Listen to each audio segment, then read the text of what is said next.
First and foremost, welcome to this Q&A session. This Q&A session is all about an opportunity to ask questions to investors across Europe. And typically we have a lot of founders joining, but we also have other investors joining. We have people who are very junior to the VC world, people who are more senior. We have a bit of everything. And so we'll probably have a mix of questions from founder perspective, but also from co-investor perspective or ecosystem perspective, right? And so I'll first and foremost ask G to start with some housekeeping and rules. So hello, everyone. I just wanted to tell you how to make questions. So this is a Q&A session. So you guys, we want you to make as many questions as you can. So how can you do that? There's basically two ways: written form, where you can just pop into the chat that we have open here and write your questions. And then when we find out the correct moment, we will ask Viktor your question, or you can ask Viktor your questions directly. How do you do that? If you go to your chat right now, there is an example that I've set up where I've written live in caps lock between parentheses, and then my question: Viktor, how do you diligence a venture studio, as an example? And then when we find the time, we will give you the mic and you can ask the question in person. Two other things: please keep your microphone turned off if during the session, and only open your mic when it's your time to ask. And if possible, keep your camera on. Thanks. Yeah, the camera on thing is just cool because it doesn't feel to Viktor that he's speaking to the void. It feels like he's speaking to faces that react and nod and disagree. It's always nicer and cooler for everyone. So if you can do that, that's awesome. I see some of you were in the car. So if that's the case, that's fine. We understand. Be safe. Stefan, we want you with your camera on. That's more fun. While driving? Yeah, for sure. Cool. Andreas, over to you to introduce our guest today, Viktor. No, but I would actually rather just introduce our topic and say today we're talking about venture studios and in that bucket also accelerators and incubators, and how do you diligence them? How do you think about whatever they're offering you? What's market standard? What's not? What's Viktor's views on it? And then now I'll kick it to Viktor after just saying that we of course asked Viktor to join us in this specifically because Viktor has quite some background in building his own venture studio. And then on the basis of that, also raising his own fund. So I thought that he would be a great person to have for this session. Maybe add to it that here I know we have at least one accelerator slash VC joining us as a guest, and another who's an incubator.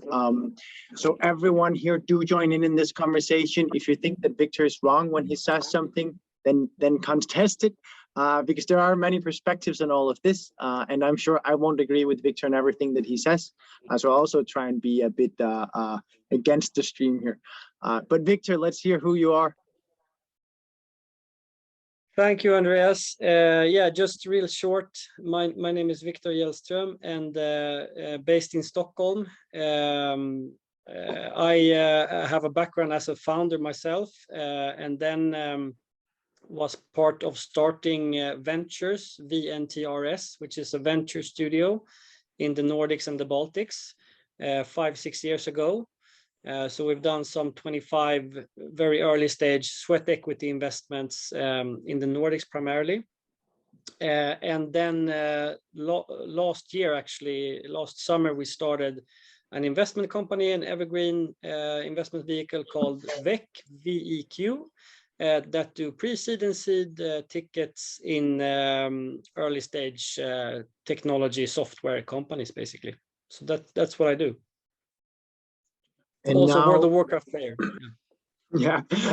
And Viktor, then let's kick it off with the question of what is the main thing that you think founders should think about when they look at accelerators and incubators to join?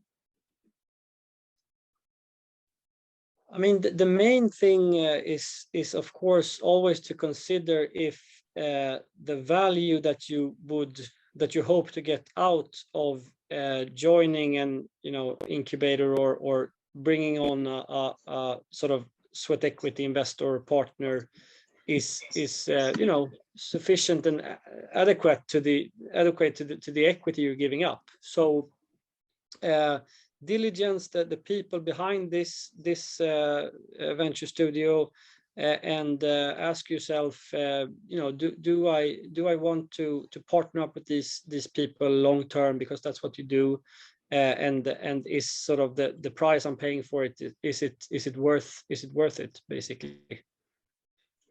And for you, Viktor, and your model, let's dive a bit into that with ventures. What was that?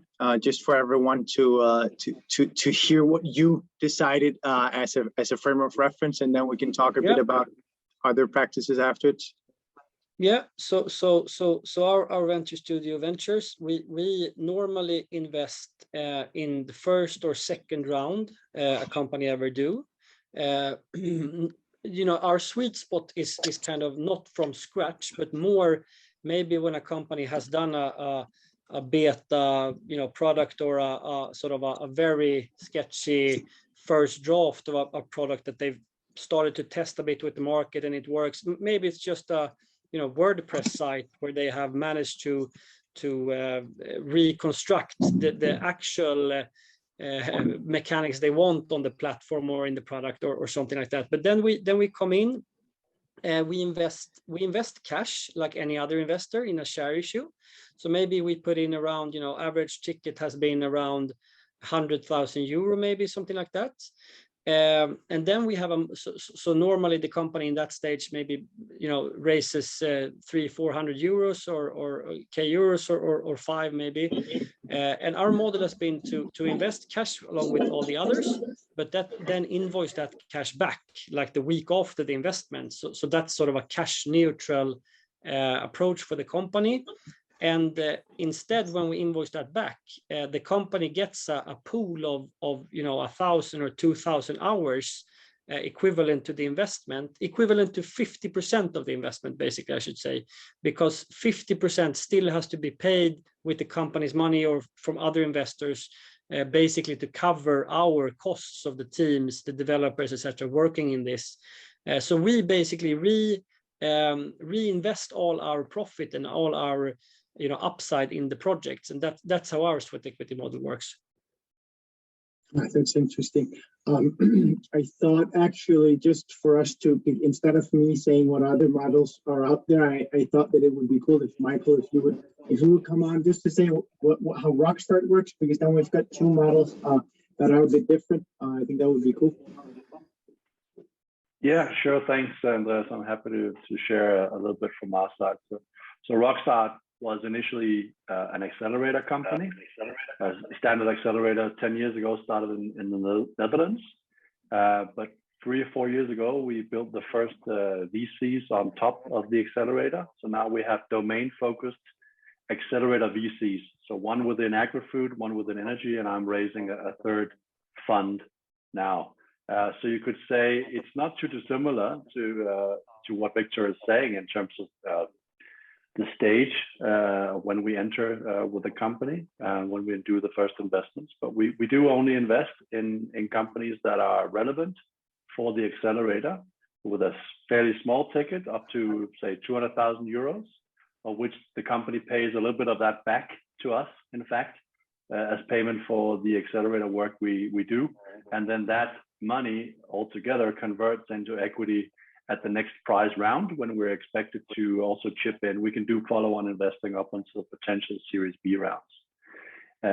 So that would be just overall on how our model works. I'm happy to elaborate if you want follow-up questions on it. You're muted, Andreas, but thank you for gesticulating for us. I thought that you just wanted to look at my face rather than hear my voice. That's what my wife says. So Viktor, maybe you would comment on your model in terms of your venture business that you now have, and how that relates to the ventures business. Do you mean in VEC now? Or? Yeah. So back related to ventures. Yeah. So we started VEC because we saw that in a very also to be a relevant sort of accelerator or venture studio, one very sort of elemental part is to give the companies that you work with good access to funding. And we also saw that several of our companies in our early stage portfolio needed additional funding, and we thought that what we are doing basically is we're taking on a lot of risk very early, and then the companies that really take off, we give those opportunities away to other investors. So why not start our own investment vehicle? So basically that was one of the main ideas. And then the second thing is also that we in our network, I mean, working with early stage founders over so many years, we saw a lot of opportunities where people actually didn't need sweat equity. They didn't need a development team or a growth hacker or whatever. They needed pure cash to spend on marketing or advertising or build their own team, and we couldn't act on those opportunities. So that's also why we started VEC. So VEC is supposed to be a natural next level sort of investor for our ventures, sweat equity portfolio companies, but also look at other interesting stuff that comes along our way.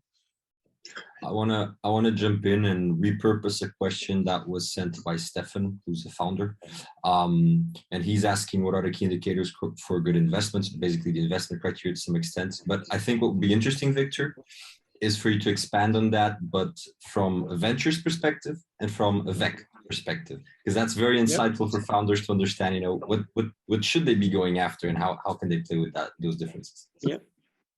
So if we start in the beginning of the life cycle of a company, I mean, I think when because we do meet some very early companies as well in ventures specifically, and then I think like any other investor would answer, I mean, it's all about the team and the people. So if you've managed to build a good founding team around you, where you, if you are strong in one area, say, product development, you complement yourself with someone that is strong in finance or in marketing. I mean, to really build that kind of dream team is the first indicator when I see that this is going to be a good investment. This is something that we want to do. And then I think also for in the very early stage with ventures, one thing we look a lot at is if have you guys really experimented and iterated and tested your hypothesis on both business model but also on sort of product market fit, because if you've done a lot of good stuff there and you can prove that, may it be whatever smoke. I mean, we sometimes we do what we call smoke tests. So we put up empty ads basically on Facebook trying to sell something, or we those kind of experiments. And it can be that, it can be service or sort of just sort of gauge the general interest for your product. That's very strong as well, I think. And for VEC, I mean, there are lots of other things as well, but those are examples. But for VEC, I think it's more when we come to that stage, we want to see more of a true sort of product market fit, and proven more sort of a little bit more commercial traction, that you actually have these kind of initial customers onboarded or LOI signed with these large B2B customer or whatever it can be. So that's I always like to ask this question, because you started by saying, as any other investor would say, it's all about the team. So let's deep dive into that. For a founder, right, that might sound weird. So what exactly does that mean? What are you doing? Are you inviting founders over for a full day workshop? Are you asking tough questions? How do you go about it? Yeah, I mean, I think because investing is really a relationship business, and it's a partnership that's gonna last you for many years. Whether it turns out good or bad, you're still stuck with these people. So and why any investor says that is because the team is the team, it's hard to change. Like, you know, afterhand, it's hard to change if 2 or 3 founders have 80% or 90% of a company. It's hard to just replace them and just shuffle the equity over to someone else, because that's sort of, it's a lot of money involved, and so the team can't really change that much, but the product or the idea or the how you execute it, that can change. That's something you can iterate going forward, but you have to take the bet on the team very early. So that's why it's that important. And then how we do it, I mean, definitely spend a lot of time with the team and the founders. And I mean, one sort of luxury of being a venture studio as opposed to being a pure sort of financial investor is that you know, you have to spend time like in product workshops, in sort of discussing, you know, team building. You have to deep dive if you're a venture studio, because then you're going to work operationally together. So then you get the chance to actually sit down and understand how they're thinking and you know, work with them. So that's and it's very seldom that you make an investment after, you know, just a few initial meetings. It's more about, you know, really getting to know each other, I think. I'm actually super curious on, and now we have Romain Diaz joining as well. He's also running a venture builder down in Portugal, and has run in before in South Africa with quite some success. So super cool to have you with us as well. And Romain, this question goes out to you as well, because I think super fun to be able to juxtapose the 3 approaches that you guys have. And my question here is, if I'm a founder and I'm thinking about how to get VC money and when to get VC money and how to diligence a VC, there's quite a few resources out there. But when you're at the very, very early stage and you say, I have a good idea, but I don't have a co-founding team, or I don't have anywhere near product market fit, so it's super clear that VC is not the route for you yet. So that means that's when you're starting to look to venture builders and accelerators and so on, where you can get paired up. Part of the value add is you can get paired up with other founders. But then what kind of you know, diligence process, what kind of dance should you expect to have with the incubators and accelerators and venture builders, and what are red flags in that process? Because I can't help but think that you're still a founder with a really good idea, and you still have some unique insight. And you might not have done much to realize it, but you're basically entering into business or giving away everything in terms of all your knowledge to a team that, you know, what you do is you go out and build businesses. So how should founders think about that? I mean, just first, generally on sort of if we take this, you know, give away your idea or how to like mitigate risks, etc. I think generally that it's a good thing to be very transparent and open about your business, about your idea, about your sort of what you want to do, because there are always more people with exactly the same idea as you have.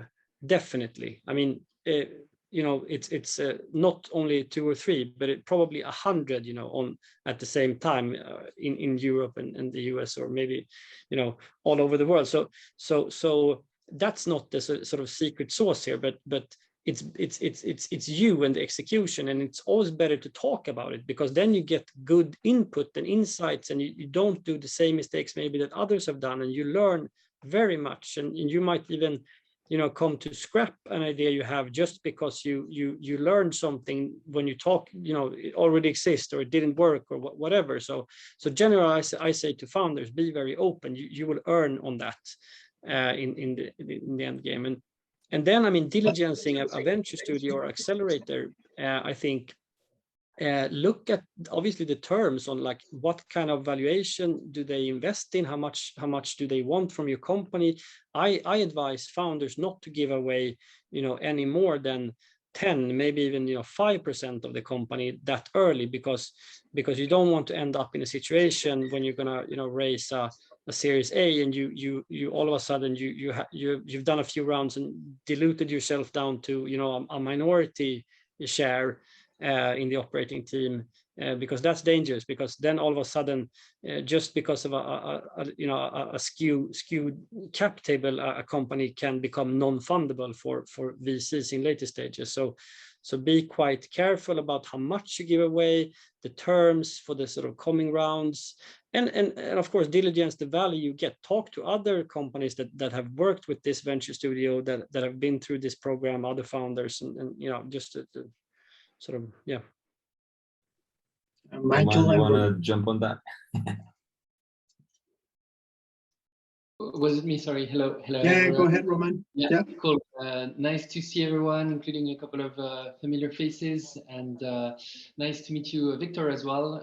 I relate to a lot of the things that have been just said. So maybe a quick rundown on me, just to lead to my view on this question. So I am French. I've been in the venture building, venture studio space for now about 10 years. I've seen a few models, including 4 venture studios that I've been involved with or co-founded. And so I think there's also a differentiation that is worth making between the studios that do really internal generation, idea generation, and then find founders to execute upon them, which is the models that I've been involved for the past 8 or so years. And then in this new studio that I started about 2 years ago, we don't do internal ideation. It's founders coming to us with an idea. So then the line between a studio, an accelerator, pre-seed fund can be sometimes a little bit blurry. We still define ourselves as a venture studio, mostly because we come in super early, so typically earlier than what a VC would do. So the deal flow of founders that come to us, they're trying to raise with many folks, but with the traditional VCs, they're typically too early. So they come to us, and that's where we can intervene. So it's really, I sometimes joke in saying it's pre-seed or founding capital, like it's super early, typically earlier, and then we will help the founders to go from that stage to pre-seed or even seed round. And also we define ourselves as a venture studio because we also invest a lot of operational resources. So that's around technology, impact management, because we're a sustainability focused venture studio, marketing, operations, etc. And that means that since we're super involved operationally, we can't do many deals. We're going to do 4 to 5 deals maximum per year, which means that we have to be very picky with the companies. We can't do spray and pray. We have to really be sure. And that comes down now to the diligence and criteria. We have 4 main pillars in how we assess founders. One is around quality of the team, and that's as much an art as much as it's a science. There's also around commercial potential, market size, and more traditional stuff that all investors look at. There's the potential impact for us, which is very important. And then it's more like a soft side around value of the partnership, stage. Do we think that we fit in well with the ethos and the values of the founders? Because as Viktor said, generally when you get into a deal, you might want to do the deal quickly, but if you do it, then you're generally stuck for many years. So you have to really be sure. So due diligence on the soft and human level is also super important. And so we keep on learning. We have just 1 portfolio company as of now in the current studio. We're going to do many more. So we keep on iterating the process. And I think the venture studio is a very exciting space because it's being defined, it's growing. There's many different models. We always hear kind of the same thing. We'll navigate our way through it. So super interesting. So glad to be part of this club. I would love to ask both Viktor and Romain and Michael, because we all have our scare stories from our industry, right? And I do think that it's worth just touching on some of the malpractices that we're seeing from the accelerator side. You don't have to name them, the people you've done, but what type of predatory terms or actions do you think that you've seen in the industry in Europe, and how should founders think about them? Viktor, I'd love you to go first. You're muted right now. Yeah, sure. I mean,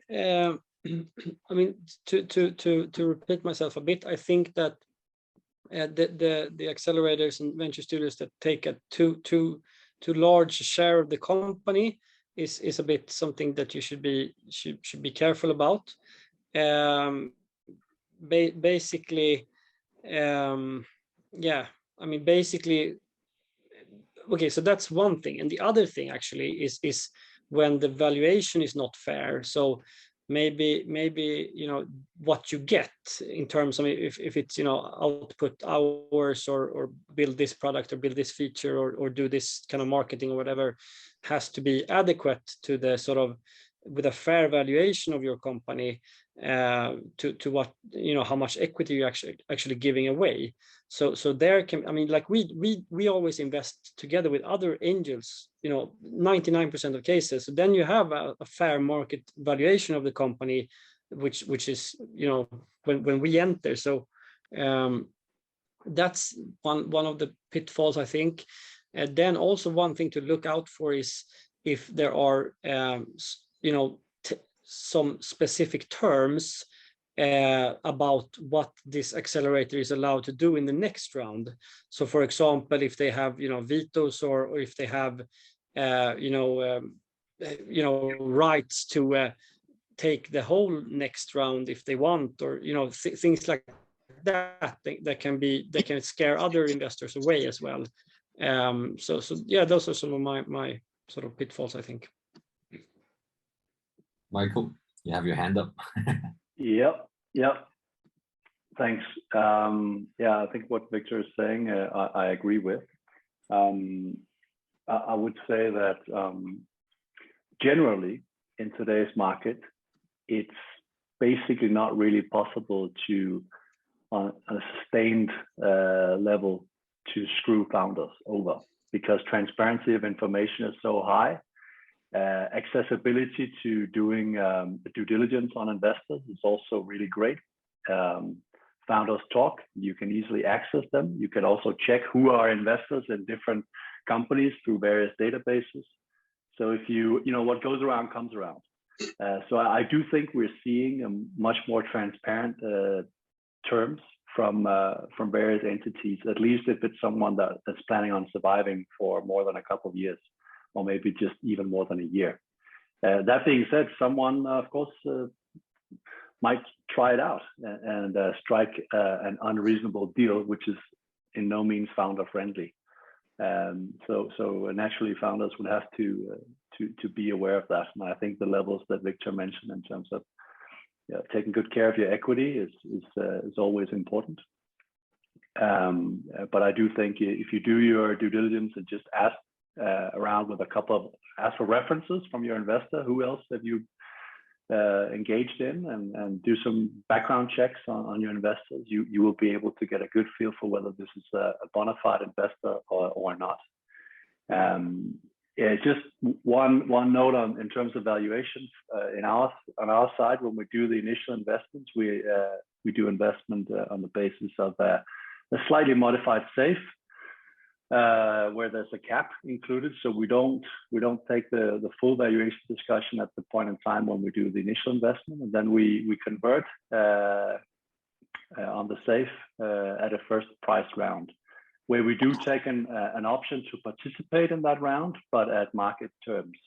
So similarly to what Viktor said, we look for someone else to set market prices in that. So the option we have to co-invest at that point in time is not at a preferential rate. It's on market terms. So not even a discount there. No, we have the initial investment we make at the accelerator level. That one will convert, and it could be at a discount depending on what valuation you bring in money in at the first price round, because it's capped. But we will participate for the follow-on money that we invest. Let's say in the first round we put in 150,000 euros. Then if we're in the seed round, if we chip in with 300,000 euros, then that would be on market terms. With the other lead investor. Roma, anything you'd add in terms of bad practices? Yes, I think fortunately founders are being more and more educated, I believe, at least in Europe. I think there's so many standards and so on that it's getting better and better. I think the myth of an investor, sorry for my French, screwing a founder is less and less the case, I think, at least in Europe. Obviously, there's clauses that need to be watched for, like liquidation preferences, valuation cap, and sometimes a bit of legal jargon around drag along, tag along, all these things. But I think generally it's getting more and more standards. And as Michael said, reference checks and due diligence, like reverse due diligence. I like to always suggest founders to do reverse due diligence towards their investors, especially in the competitive environment that we're in, where there's a lot of capital right now for founders. They have more choice, so it's really worth doing that reverse due diligence. So yeah, I think one of the key things really to consider, and the way we look at it as well, and the way we talk with founders as well, is always to say that we are in the philosophy of long-term partnership, and from a purely financial perspective, we'll get rich on terms, not on, on scales, not on scale, not on terms.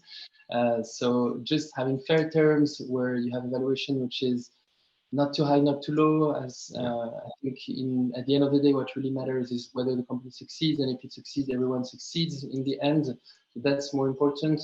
Now, talking about it from the venture studio perspective, it's also important to figure out what will make your economics work, because if you do too little as a venture studio, then the economics just don't work and you're not compensated for the risk of coming in so early. And on the other hand, you shouldn't hope for having too much equity, because otherwise you can have hurdles in two main ways. One is founder motivation in the long term, and two is around VCs when you want to raise funding. And if VCs see a studio with more than, say, 30% of equity, it's generally a deal breaker. And then everybody loses. Even if the studio has like a major chunk of the equity, they also lose. Yeah. Well, we have a bunch of questions coming in for Viktor. So let's get back to that. Some of them are very straightforward, so I'm picking the ones that are quicker to answer first. So don't take that personally if you ask the question.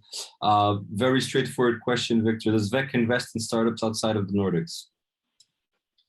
Yes. Awesome, done. Where, by the way? Let's put some more words into that. No, but so we're like primarily looking at places where ventures is present, and that's currently in the Nordics and the Baltics.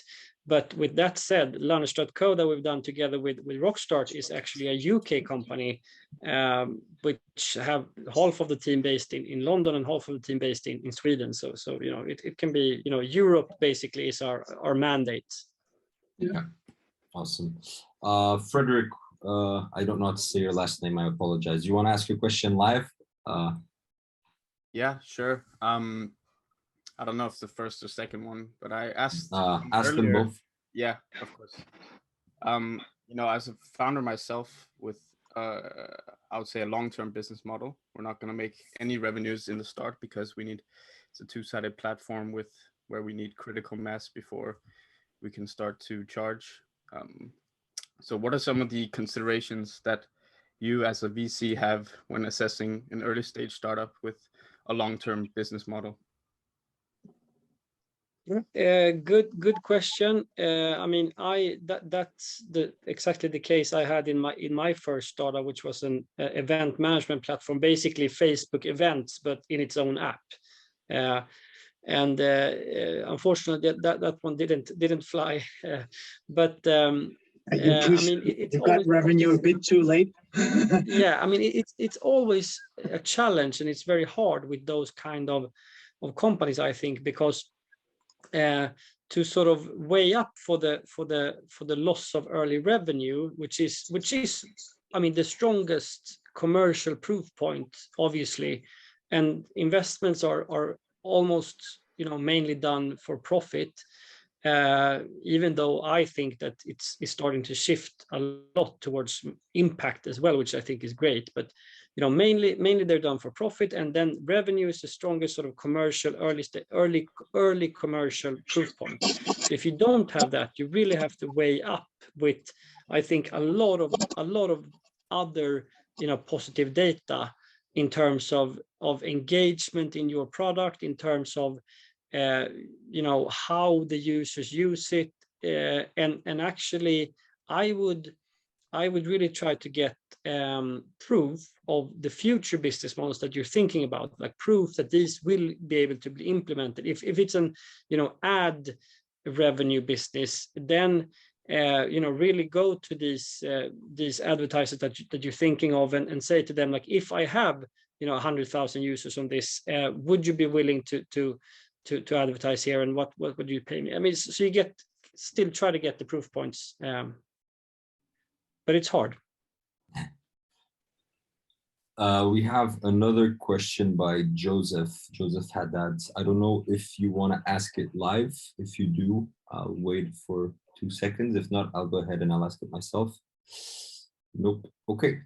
So Joseph said, I understand what Viktor mentions, the importance of getting to know each other's entrepreneur investor. At the same time, they say, who's this? They say you should date many investors before you get one. So that's general advice on the street. That way, entrepreneurs/startups should have a dating department/team. We really do not have the bandwidth to do what investors expect. At the same time, we want and are expected to show fast progress. What is the solution for that? So I guess this is kind of this dilemma here. What would you say to founders and startups, generally speaking? I mean, I would say to founders to really early start meeting investors and building relationships with them, even long before you plan to raise your money. I mean, that's only good. And so build relationships early.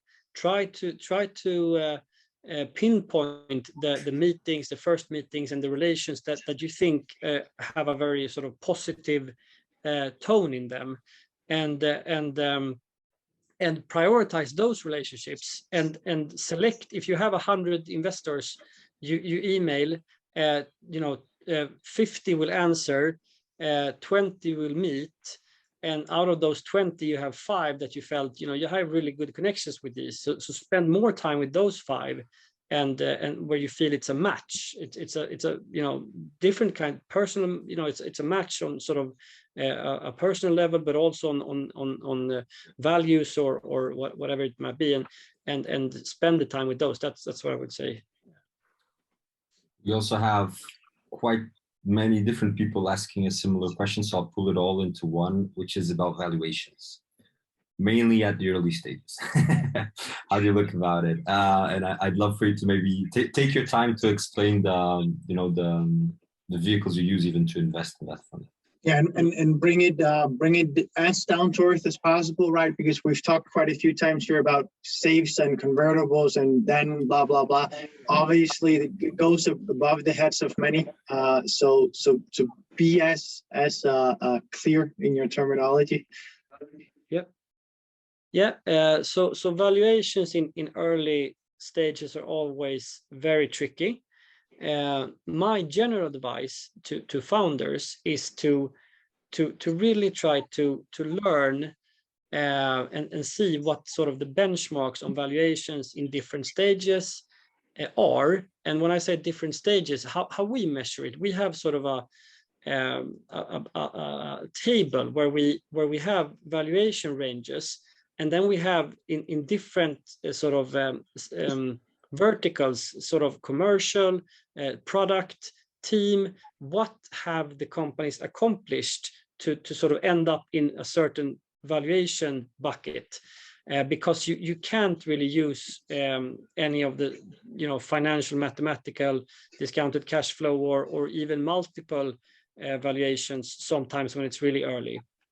And then that's how we do it. So we have a framework to actually see what milestones have been accomplished. And it can be, for example, if you've managed to launch your product, then you've come sort of a certain way in the product vertical, and then you can justify a high evaluation. So that's how we do it, and it's really hard, and it's always, in the end, it's always sort of a negotiation with the market, and what kind of track record does this entrepreneur have, but normally, I mean, when we invest in ventures in these most early stages, the valuations, I mean, here in the Nordics at least, it might differ also across Europe and especially the US, but where they are higher. But we invest normally at valuations around somewhere from 2 to 5 million euro.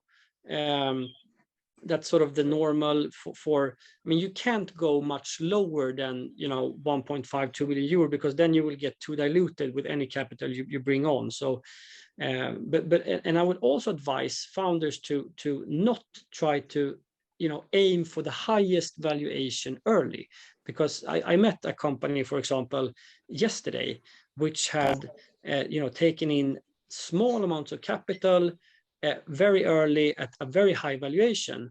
And what happened then was that we couldn't justify, even though we liked the company, we couldn't justify to invest in at that valuation in this stage. And then they had to say no to us, because their current investors and shareholders wouldn't agree on lowering the valuation, because then they would get very diluted and have done a bad investment, etc. So like the company was actually losing out because they had been greedy on the valuation early on. And this is a super important point that so many on both the European VC podcast, but also on these sessions here have said, founders, be super careful with pushing for a higher and higher valuation, because it isn't necessarily all good just because you can get it. Michael, you have your hand up, so let's let you also comment on this. Yeah, sure. I'll just do it quickly, because basically I was just going to say there's no science to coming up with what your company is worth. Essentially, it's about supply and demand. So are you able to, with what Viktor also said, go out a little bit early, stimulate some interest from a lot of different people, angels or VCs, different kinds of investors? It's great because you build a little bit of a coalition of people who are excited about what you do, which is going to be great in the situation where you're going to raise money, to have a bit of interest from more than just one, because some will sniff it out that you're almost desperate and they might try and squeeze you a little bit. So supply and demand, make sure that you generate a bit of demand for your product.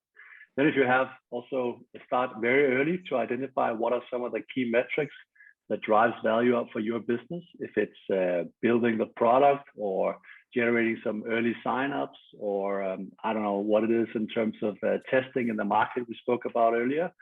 How are you ever going to generate some revenue for your business? Those kinds of things will also help you, whether you're a previous founder or whatever it is, have some IP.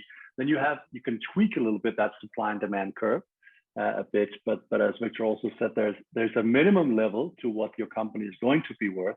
So if you don't think it's worth more than, let's say, €1.5 million, then maybe wait to go out and raise money, because otherwise you're going to have to get diluted too much. Yeah, for sure.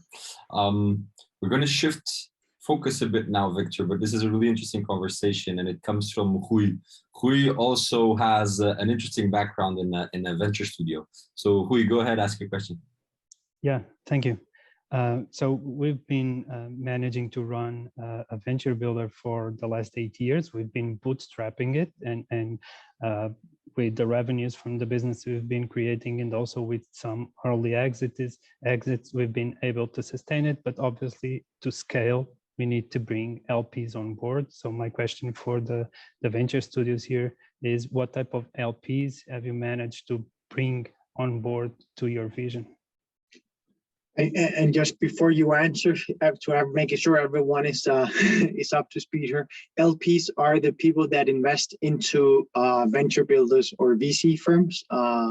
And the reason why they are relevant for you guys to hear about is that they tell you a bit about the profile of the VC or the venture builder as well, and the people who are behind them, because oftentimes you're going to have interest from, of course, the investors that are backing the venture builder or the accelerator. So that's why it's interesting to you guys as well. Cool. Should I go first then? Go ahead. Rui, nice to meet you, I think I understand your sort of problem, because it's not, since a venture builder often reinvests all the profit and the proceeds from the business into the companies and portfolios. sure, you can build a strong portfolio, but it's not easy to do exits early on. And, you know, so to be able to get capital to scale and grow a venture builder business, you sometimes maybe need to bring on external capital and LPs, and also to be able to continue investing in the companies you have and not be diluted, etc. So that's also some like have been a headache for us as well to sort of solve the liquidity situation. But we've done it in another way. So we've actually managed to get the venture builder to sustain itself, and just by, you know, using the expertise and competence and the resources we have there, bring in enough cash to be able to do these sweat equity investments and to have all the staff on board, etc. And basically, you know, sustain itself. And then we started a new investment vehicle where we brought in external investors, LPs, that was sort of co-owned with our venture studio.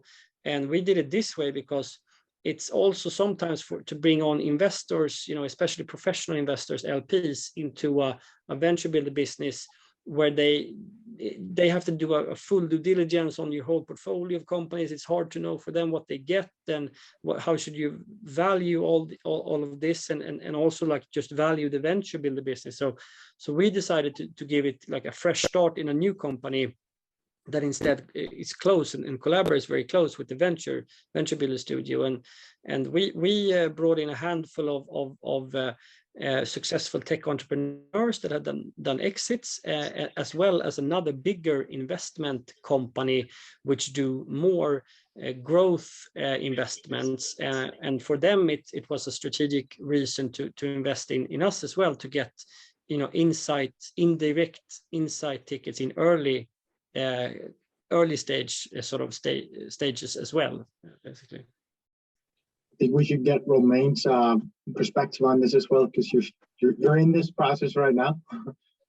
Sure. Hello, Rui, nice to see you. So yeah, happy to share our perspective on how we're doing it. So basically, we are raising a venture fund. It's a traditional LP structure. So the way we're doing it at the moment is that we're starting with smaller investors. So typically it's only high net worth individuals, and even some people have like we've decided to structure an SPV to accept smaller tickets. So it's a lot more conversations, but we start with tickets that come from 10K onwards, which means that there's lots of people around us, business angels, friends, family, etc., who may want to invest in this. It's giving them access to the VC asset class, which usually is reserved to much deeper pockets. And I know a few people here are very convinced about the value of offering and democratizing these kind of investments. So we're offering that. And the way it's working well for us at the moment is that we are only providing this offer as part of our first closing. So it creates a bit of a sense of urgency and FOMO, which is always great for momentum. And this also enables us then to do a first closing so that we can start making more investments and then build more track record. And we're already in conversations with deeper pockets like family offices, fund of funds, and bigger institutionals. And the difficulty when you raise a fund is that the value of the fund, whether you come in as first LP or last LP, is the same. There's a few incentives for coming in early, and we have implemented a few of these. But generally, there's also a lot of incentive in just waiting, seeing the investments that come in, etc. So now we create mechanism tricks basically for people to come in earlier, so that there's a real incentive for them to come. And so we start with smaller tickets. We offer like priority co-investment rights. We offer, there's an equalization mechanism, a few basically terms that make it more attractive to come in early, so that we can then build track record within the fund. And then we're going to go deeper and deeper, further and further in terms of deep pockets, family offices, institutionals, etc., etc. Also because these people typically take a lot longer to make decisions. Typically it can be 6 months, 1 year, sometimes a year and a half. Whereas for people to put in 10, 20K, business angels who are used to invest, people who know us, have been knowing us for years, etc., it's a lot easier for them to just in 1 or 2 calls decide, okay, I'm going to take a bet on these people, on this strategy, and I'm just going to do it. So that helps us build momentum. I wanna double click on this, because not everything, but a lot of what Romain just said is also applicable to a founder. you know, the whole thought process around, you can build your own SPV, why not? You can creating FOMO, going small tickets, increasing, over time. That's all applicable to founders as well. Not all, but it is definitely a route that founders nowadays can explore. Maybe 5 years ago, it didn't make any sense. And I think it also shows to all of you that the game of VC fundraising is that's like chess.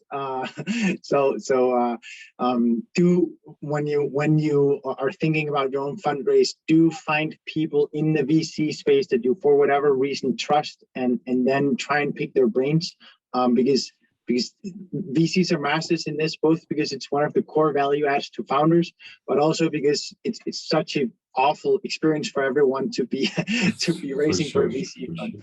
Okay, guys, we have a question. Let me try and do a quick fire here with Viktor real quick to clean up some, and then we'll go to some that need more time. So quick fire, Viktor. Does VEC Invest accept companies working with nicotine? But if we invest in companies working with nicotine? Yes. I would say that we would probably not do that. And many VCs wouldn't. Yeah, many VCs have in their ESG parameters that they don't do tobacco-related things. Yeah, exactly. And what importance / impact does other offers, so competition around the round, basically have on your operations, Viktor? So when there's competition around the round for founders. Well, I didn't really understand what sort of the question there. So what impact does it have that a startup has competing offers or term sheets, let's put it like that? Okay, yeah, I mean that's of course. Then the biggest impact, I think, is then we really have to show what we can offer and why they should choose us over someone else. So then it becomes more of a sort of if it's a company we really want to invest in, then it becomes more of a pitching, we pitching VEC or ventures to them, and there as an investor, it's all about having strong capabilities. So for us, for example, in VEC, when we do investments, being connected to ventures and all the competence and all the resources and knowledge we have there is very strong. So we've sort of won a lot of competitive deals because we have all these resources and this sort of operational capability. So yeah. And the follow-up question, considerations around co-investing versus competing in the rounds.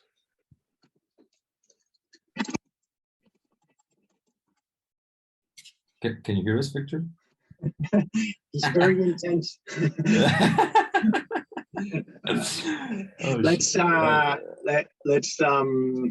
Let's hear Michael or Romain. If you Viktor, you're back. Am I back? Am I back? You are now. That was weird. Did you hear the question? Yes, I heard the question, but now I forgot it. Considerations around competing versus collaborating. Exactly.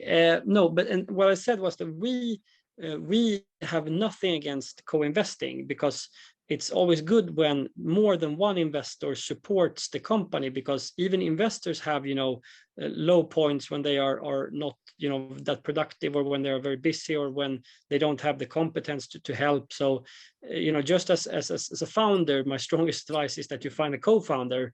Is always good if to have more than one investor to help you, support you. So, and we are very also it's of course less risk if you share the investment with someone. So no problems there.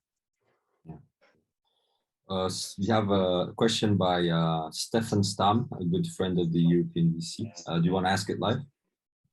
No, he doesn't, because he has kids all around him. That's what he says. Okay, sounds reasonable. Where is it most important to be present as a venture in regard to communities? And perhaps more relevant, how would you approach investing time in venture presence if you had to do it again? Asking for a friend.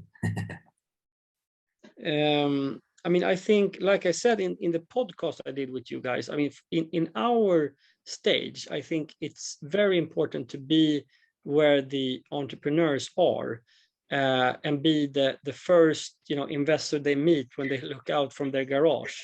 So I think that it's very important as an investor to really build a community, to be, you know, attend the events and you know, arrange stuff to build your brand and get to know the founders around you. So you know, you can't just, you know, raise money and wait for people to contact you. I think we work a lot with trying to do, you know, a lot of outbound contacts to interesting companies, and I think that's very, very important. Yeah. The second question I didn't really get there. If let me check it. Sorry. It was where and then how would you approach building that ecosystem around you and building that presence? Yeah. Okay. Yeah. So I mean, for us, it's been natural since we, you know, come from that part where we we're partnering up with other, like for example here in the Nordics, we partnered up with Antler, who is another early stage incubator.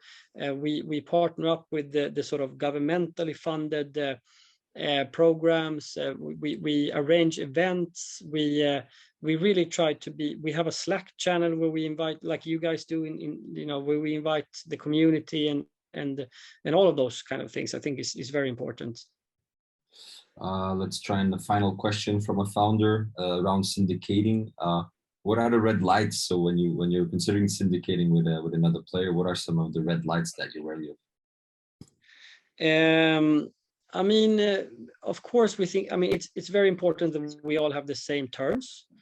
We look at their, like, they are also people that we need to diligence and see, you know, is that someone you want on the cap table? Is that someone you want to be seen together with in a press release? Like, it's all about their values as well. So yeah. Well, that's it. We're on the clock. We're on the clock. It was a very active session. Thank you everyone for participating.